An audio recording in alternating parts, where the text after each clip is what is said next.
Hello everyone. Today we are going to study antifungal agents. So before studying the agents which are used in the treatment of the fungal infections, first we'll study what actually the fungus is. So the fungus is a parasite which cause mycotic illness. The symptoms are superficial invasion of skin or the mucous membrane of the body orifices. These fungi have different shape and size, and they differ from algae by the lack of photosynthetic ability, protozoa by lack of motility, and bacteria by size and having certain intracellular structure like mitochondria. Depending upon some basic differences, the fungi may be classified as phycomycetes, asomycetes, basidiomycetes, and deuteromycetes. The fungal diseases are also called as the mycoses, and these mycotic infections are categorized into the dermatophytosis, candidiasis, and the third category which involve the fungal infections of the bones, viscera, and the lungs.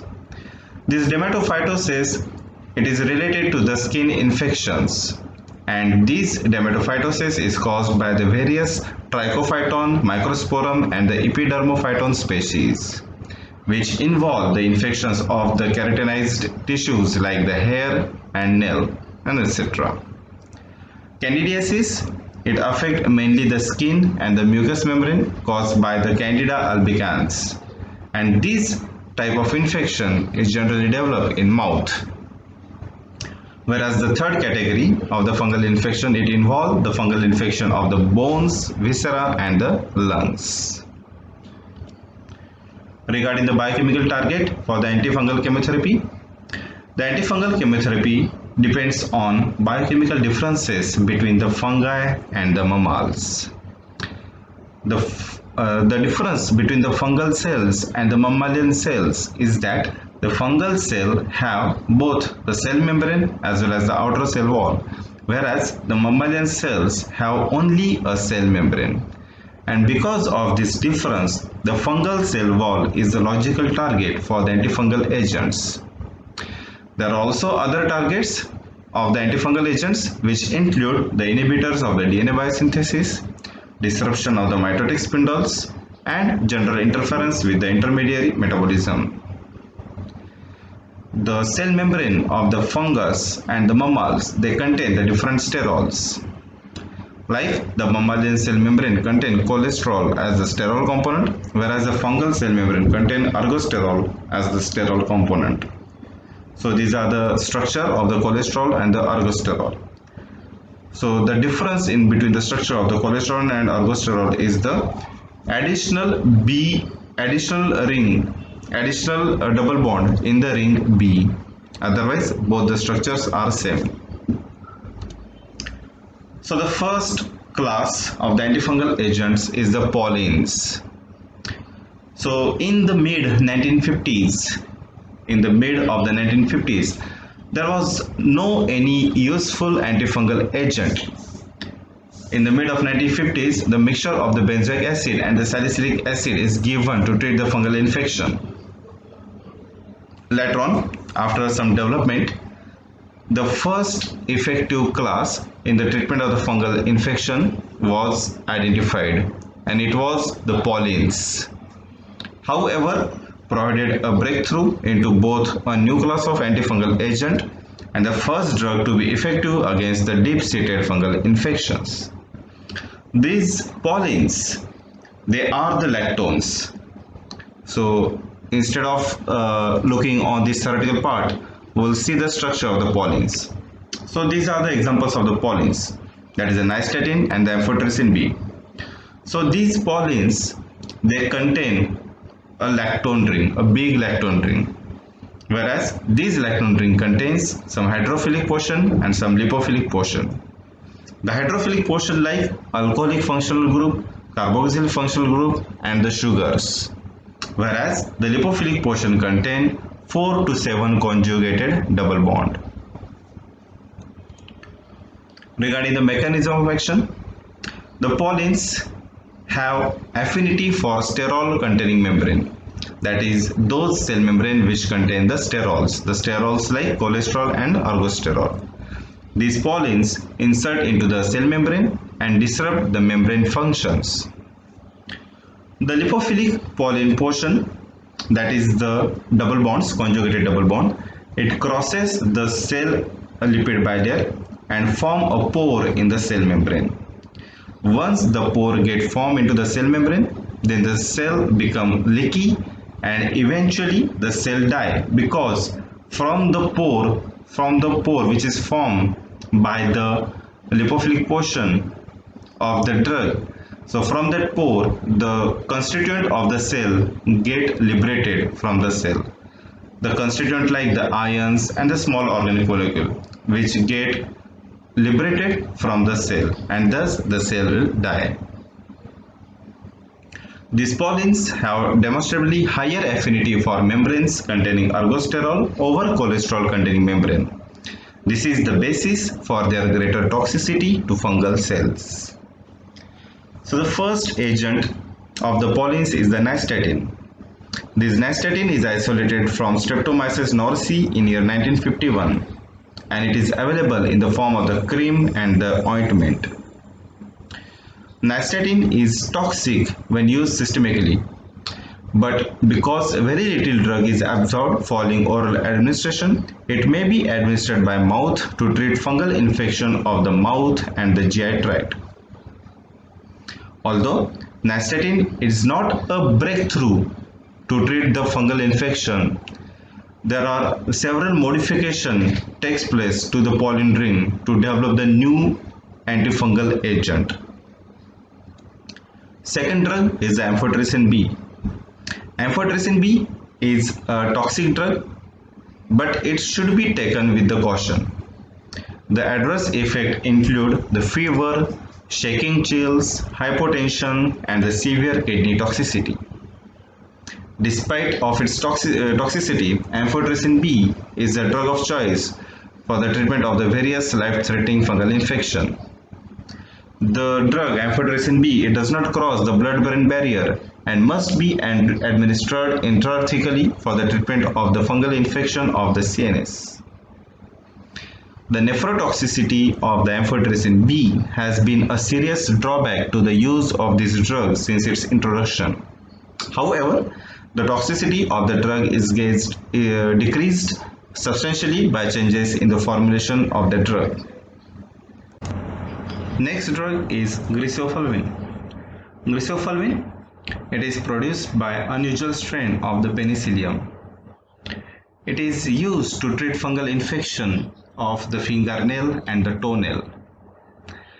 When given orally, however, the plasma-bound griseofulvin become incorporated into the keratin precursor cell and ultimately into the keratin, which cannot then support the fungal growth.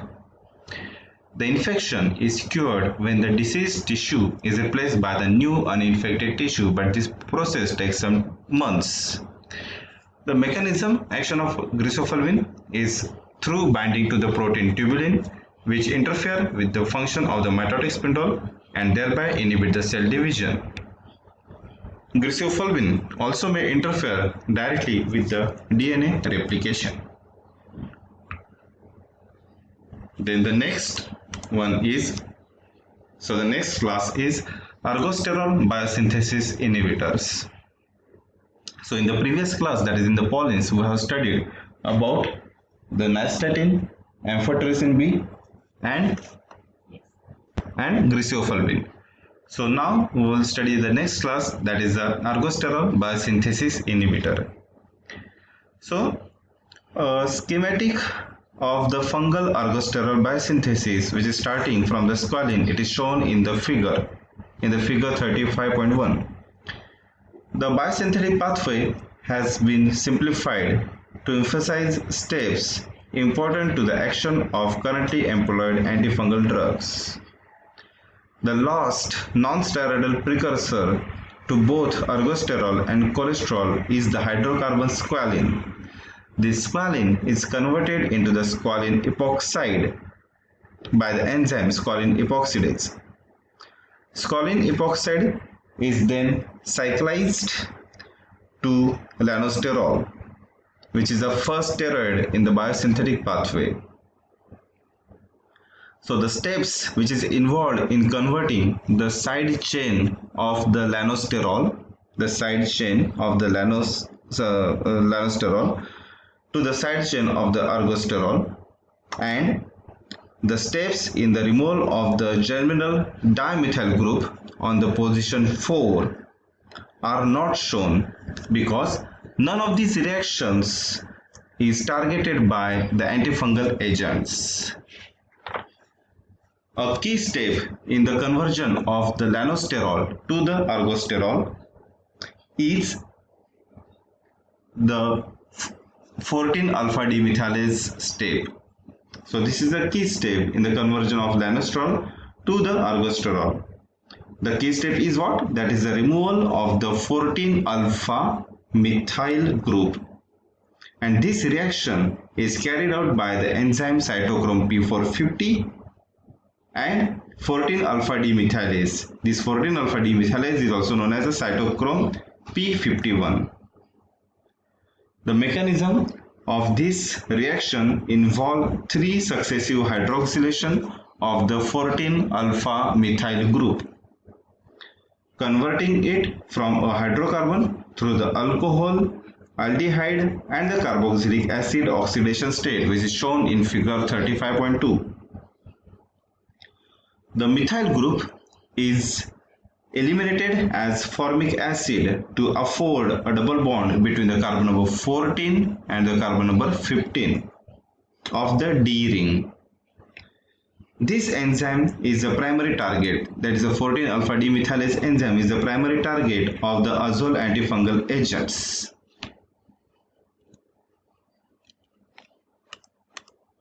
So now we will study the drugs which come under the class of the azoles. Now all the azoles, they contain imidazoles and the triazoles as a ring. Regarding the mechanism of action of the azoles, these azoles act by inhibiting ergosterol biosynthesis through inhibition of the enzyme 14-alpha demethylase, also known as the CYP51, which is involved in the ergosterol biosynthesis as we have discussed earlier. The nitrogen atom, that is the nitrogen which is present at the third position of the azole, it forms a bond with the heme ion of the cytochrome P450 group, and thereby it forms a bond, and thereby it inhibits the enzyme 14-alpha demethylase, results in accumulation in the fungal cell membrane of sterols still bearing a 14-alpha methyl group. These sterols do not have the exact shape and the physical properties of the normal membrane sterol ergosterol.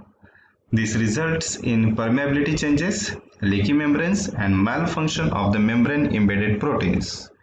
These effects taken together lead to the fungal cell death. So the first drug of the azoles is the ketoconazole.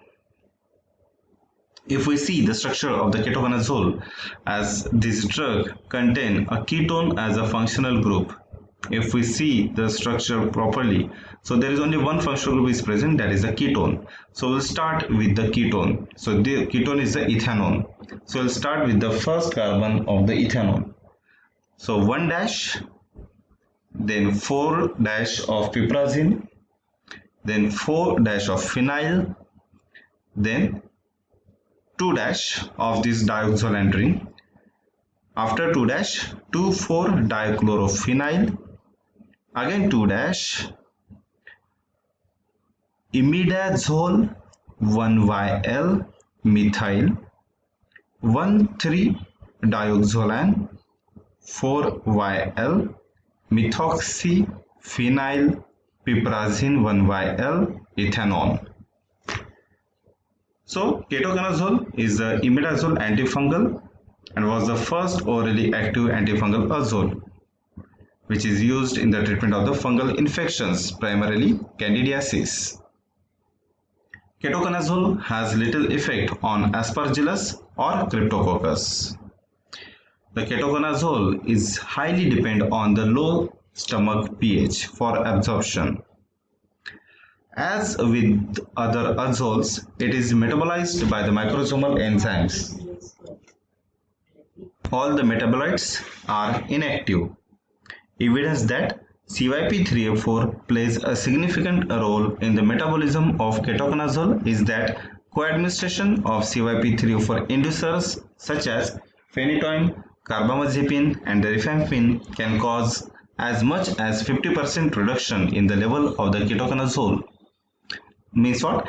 If we give the ketoconazole with the phenytoin, carbamazepine and the rifampin, so these CYP3A4 inducers such as the phenytoin, carbamazepine and the rifampin, they rapidly metabolize the ketoconazole drug. So this ketoconazole is also a powerful inhibitor of the human CYP3A4 and as a consequence has many serious interaction with the other drugs. So this is the metabolism of the ketoconazole. The ketoconazole undergo hydroxylation and undergo deacetylation to form the various metabolic products. Then the second drug is the clotrimazole. So this is the basic structure of the clotrimazole. So the clotrimazole contain the imidazole ring. So we'll start with the first position of the imidazole, that is the nitrogen 1. So 1 dash, then 2-chloro, 2-chlorophenyl, diphenyl methyl, 1H imidazole. So this is what about the clotrimazole. Regarding the mechanism of action, that it is same, that is they inhibit the 14-alpha demethylase enzyme. Then the next drug is the miconazole. Now miconazole also contain the imidazole. As discussed earlier, these azole contain either imidazole or the triazole. So the miconazole also contain the imidazole nucleus. So we'll start again with the first position of the imidazole. So 1 dash, then 2 dash, 1, 2, 2 dash, 2,4-dichlorophenyl, again 2 dash, 2,4-dichlorophenyl, methoxyethyl, 1H imidazole. So this is what about the miconazole. Then itraconazole. The itraconazole contain the triazole ring. So this is the first drug which contains the triazole nucleus. So we'll start our IUPAC nomenclature from this triazole. As there are two triazole rings, but we'll start the nomenclature from this triazole because this contains the ketonic functional group. So 2 dash, butan 2YL, 4 dash, 4 dash, 4 dash, 4 dash, 2 dash, 2,4-dichlorophenyl, 2 dash, 1,2,4-triazole 1YL, methyl, 1,3-dioxolan 4YL, methoxyphenyl piperazine 1YL, phenyl, 1,2,4-triazole 3-one. Now this itraconazole was along with the fluconazole is one of the first triazole introduced into the clinical use. Itraconazole oral bioavailability is variable and is influenced by food and the stomach pH, a strongly acidic pH being required for the good absorption. Like ketoconazole, itraconazole is extensively metabolized by the CYP3A4 following oral administration. And again, the levels of the itraconazole is reduced by the administration of the CYP3A4 inducers such as the phenytoin, carbamazepine and the rifampin. Additionally, like ketoconazole, itraconazole has been demonstrated to be a strong inhibitor of the CYP3A4 enzyme. Last drug is the fluconazole. So the fluconazole contain again the triacyl rings, but there is a functional group called as the propan-2-ol. So there are three carbons, 1, 2, 3, and to the second carbon there is the alcoholic functional group, hence it is propan-2-ol. So we'll start the IP fermentation from the second position of the propan-2-ol. So 2- 2,4-difluorophenyl, 1,3-bis 1,2,4-triazole 1YL, propan-2-ol. Fluconazole, which was introduced at the same time as itraconazole, it differs from ketoconazole and itraconazole in that it is equally bioavailable when given orally or by intravenous route. The major advantage of fluconazole over other antifungal agents are that it can cross blood-brain barrier and has efficacy against the Cryptococcus neoformans. Fluconazole also differs in that it is only a weak inhibitor of CYP3A4 but a strong inhibitor of CYP2C9. For instance, fluconazole doubles the area under curve of the S-warfarin and greatly prolong the prothrombin time in patients receiving warfarin anticoagulant therapy. Okay, now next class is the allylamines and the other scoline epoxidase inhibitors. Now we have studied about the scoline epoxidase. That is, we have studied in this biosynthesis pathway, right? That is, the scoline is get converted into the scoline epoxide by the enzyme scoline epoxidase. Once we inhibit this scoline epoxidase, then later on the synthesis of the ergosterol and cholesterol it is get inhibited. So now we are going to study these drugs which inhibit the enzyme scoline epoxidase.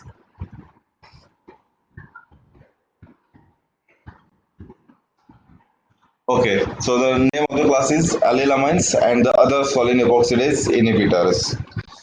So the group of the agents is generally known as the allylamines, and these allylamines only include the two drugs, that is the naftifine and the terbinafine. But because butanafine and the tolnafate function by the same mechanism of action, so they also included in this class. So there are total four drugs which are included in the allylamines class, and they are naftifine, then the terbinafine, butanafine, and the tolnafate. These drugs they have more limited spectrum of activity than the azoles and are effective only against the dermatophytes fungal infections. Therefore, they are employed in the treatment of the fungal infections of the skin and the nails. So these agents, that is the naftifine, terbinafine, then the butanafine and the tolnafate. So these agents are employed in the treatment of the fungal infection of the skin and the nails. Regarding the mechanism of action of these allylamines, that is all the drugs, that is this naftifine, terbinafine, butanafine and the tolnafate, they act through the inhibition of the enzyme scoline epoxidase.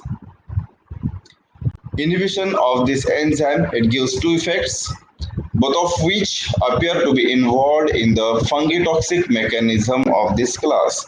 So of course, if we inhibit the enzyme scoline epoxidase, then it ultimately inhibits the biosynthesis of the cholesterol and the ergosterol, which is the important component of the fungal cell membrane. So the ergosterol biosynthesis get inhibited. Ultimately, the cell will dies. The first inhibition of the scoline epoxidase result in decrease in total sterol content of the fungal cell membrane. So what I have discussed recently, that is if we inhibit the enzyme scoline epoxidase, then ultimately the synthesis of sterols is get further inhibited. This decrease alters the physicochemical properties of the membrane, resulting in malfunctions of the membrane embedded transport proteins involved in nutrient transport and pH balance. So that is what the first action, as we have discussed, that is inhibition of the scoline epoxidase, having the two effects. So this is the first effect. And what's about the second effect? Second, inhibition of scoline epoxidase result in a buildup within the fungal cells of the hydrocarbon scoline. Yes, if we inhibit the scoline epoxidase enzyme, then scoline is not get converted into the ergosterol. So what will happen? There is a buildup of the scoline takes place because we inhibit the enzyme scoline epoxidase. Then scoline is not get converted into the scoline epoxide. Then what will happen? There will be the more concentration of the squalene, which is itself toxic when present in abnormally high amounts. So that squalene is actually toxic for the fungal cells. So this is what the mechanism of action. So there are two effects. The first effect is what? The first effect is that is the sterol. They will not synthesize the sterol, which is the important component of the cell membrane. And the second is what? That is the squalene is toxic to the fungal cells. So these are the two effects which we get if we inhibit the enzyme scoline epoxidase. Okay. Now we will see the drugs. So the first drug is the naptifine. So this is the simple drug of the naptifine. Now, of course, it contains a naphthalene ring, and there is a amine functional group. So highest priority to the amine. Hence, we'll start with the N dash.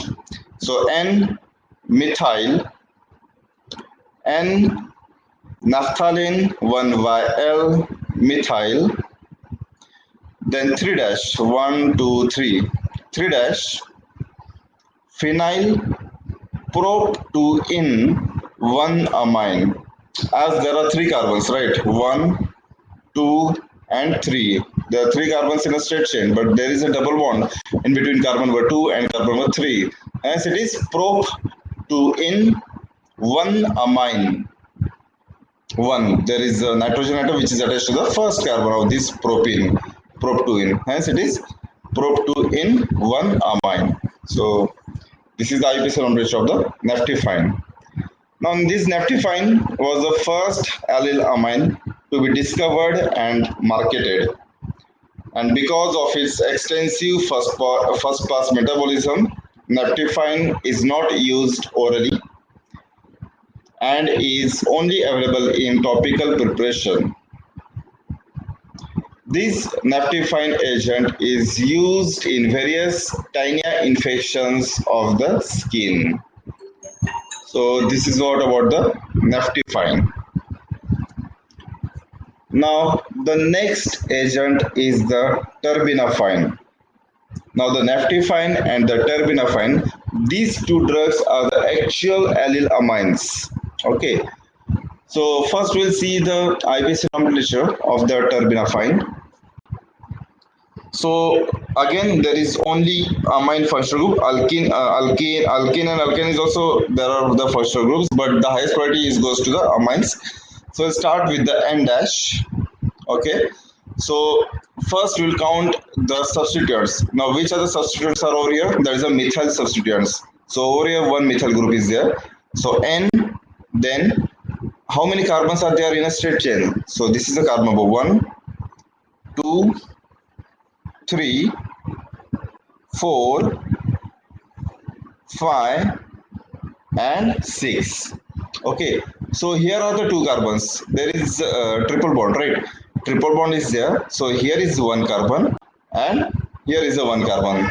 So at the both end of the triple bond there are 1 carbon. So hence there are 6 carbons in a straight chain. 1 2 3 4 5 and 6. Okay, so how many methyl groups are there? So to the N there is one methyl group. So N comma. Now at this 6 carbon there are 2 methyl groups. One is over here and another one is over here. Okay. So so in a straight chain there are 7 carbons. So 1, 2, 3, 4, 5, 6 and 7. So in a straight chain there are 7 carbons, right? So methyl groups are present at N and at the 6th position. So there are 2 methyl groups, hence we'll write 6 6. So it is N 6 6 trimethyl. Okay, then later on again N dash naphthalene 1YL methyl. Okay, naphthalene 1YL methyl. Then hept 2 in. There is a double bond after second carbon. Hept 2 in 4YN. Alkyne. Alkyne का YN. Right. And alkene का EN. So hept 2 in 4YN. 1 amine. Okay, 1 amine. So this is what the IP ratio of the terbinafine. Now this terbinafine, it is available in both topical and the oral dosage form and is effective against a variety of dermatophytic infections when employed topically or the systemically. A unique property of terbinafine is its effectiveness in the treatment of the onychomycosis. Onychomycosis is a nail infection.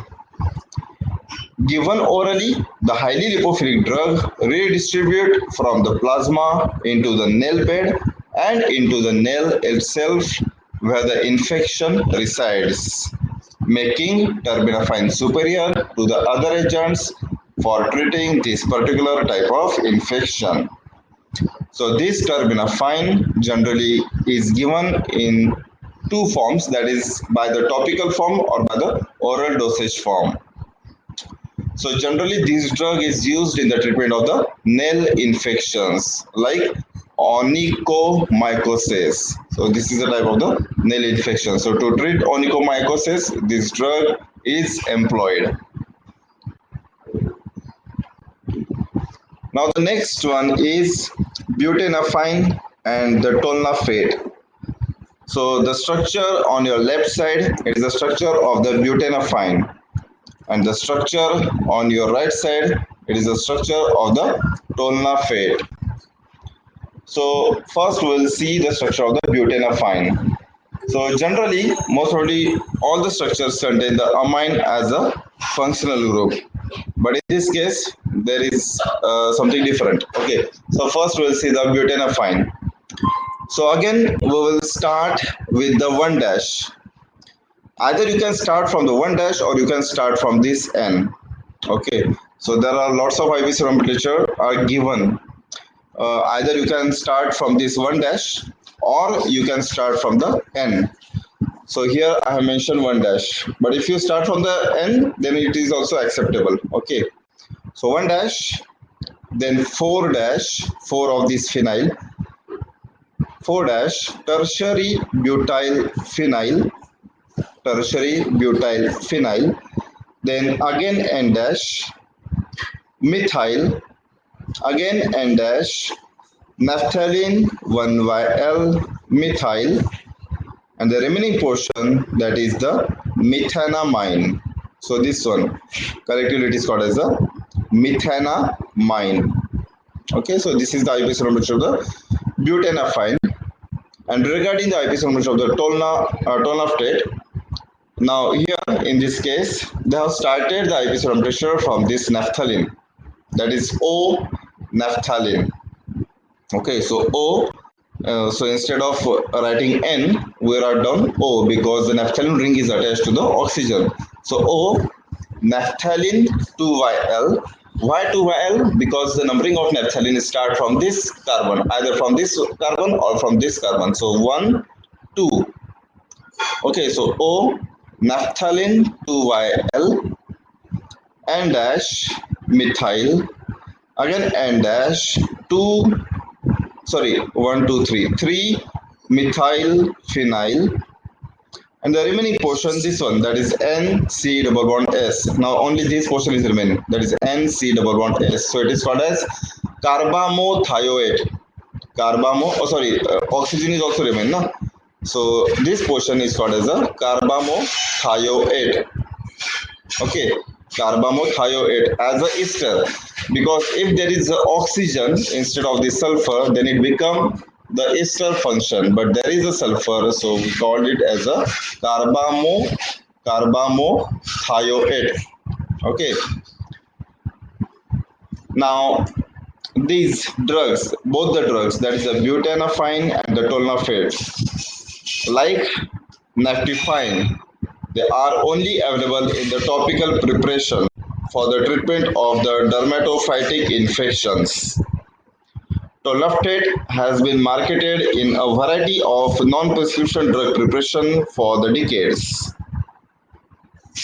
Butanafine, discovered more recently, has a somewhat wider spectrum of activity than the tolnafate. For example, butanafine is active against superficial Candida albicans infection, which are not affected by tolnafate. Okay, so this butanafine drug, it is discovered recently. Hence, this butanafine is a little bit more potent as compared to the tolnafate. Okay, so this is all about the butanafine and the tolnafate. Now, the last drug is the flucytosine. Okay, the last drug is the flucytosine. So this is the structure of flucytosine. Regarding the IPC temperature, 6 amino. We have to start the numbering from this nitrogen. 1, 2, 3, 4, 5, 6. So it is 6 amino, 5 fluoro, 1H pyrimidine, 1H pyrimidine, 2 on. Okay, 2 on. So this is the IPC temperature of the flucytosine. And this is what the metabolism of the flucytosine. That is, the flucytosine is metabolized into the 5-fluorouracil by the enzyme fungal cytosine deaminase, and later on this 5-fluorouracil is get metabolized into the 5-DMP.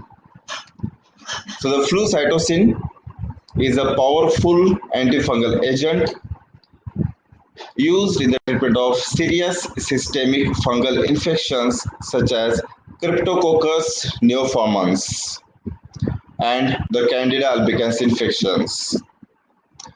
Flucytosine itself is not cytotoxic, but flucytosine is a prodrug. It is a prodrug. This prodrug is taken up by the fungi, and later on, once they interact with the fungi, they are get metabolized into the 5-fluorouracil by the enzyme fungal cytidine deaminase, which is mentioned over here. So this flucytosine, it is nothing but a prodrug, but they when come in contact with the fungus, that fungi metabolize the flucytosine into the 5-fluorouracil by the fungal enzyme, that is the fungal cytosine deaminase. Then the 5-fluorouracil is converted to 5-fluorodeoxyuridine. So this 5-fluorouracil is get converted into the 5-fluorodeoxyuridine, which is a thymidylate synthase inhibitor. This 5-fluorodeoxyuridine, it is a thymidylate synthase inhibitor which interfere with both protein and the RNA biosynthesis. The 5-fluorouracil, which is the intermediate, it is cytotoxic and is employed in the cancer chemotherapy. If you have studied the anti-cancer agents, then in that chapter you will study the 5-fluorouracil drug. So this 5-fluorouracil, it is employed in the cancer chemotherapy. The human cells, they do not contain the enzyme cytosine deaminase. So the enzyme, it is found in the fungal cells, and therefore it do not convert flucytosine to the 5-fluorouracil. Therefore, in humans, this drug is not get converted into the 5-fluorouracil. Some intestinal flora, however, do convert the drug to the 5-fluorouracil. So human toxicity does result from this metabolism. So this enzyme, if sometime it is present in the intestinal flora, so it convert the flucytosine into the 5-fluorouracil. So some kind of the toxicity is observed by forming this metabolism. Then the resistance rapidly developed to flucytosine when used alone. So it is almost always used in combination with the amphotericin B. Use of flucytosine is declined since the discovery of the fluconazole. Okay, since the discovery of the fluconazole.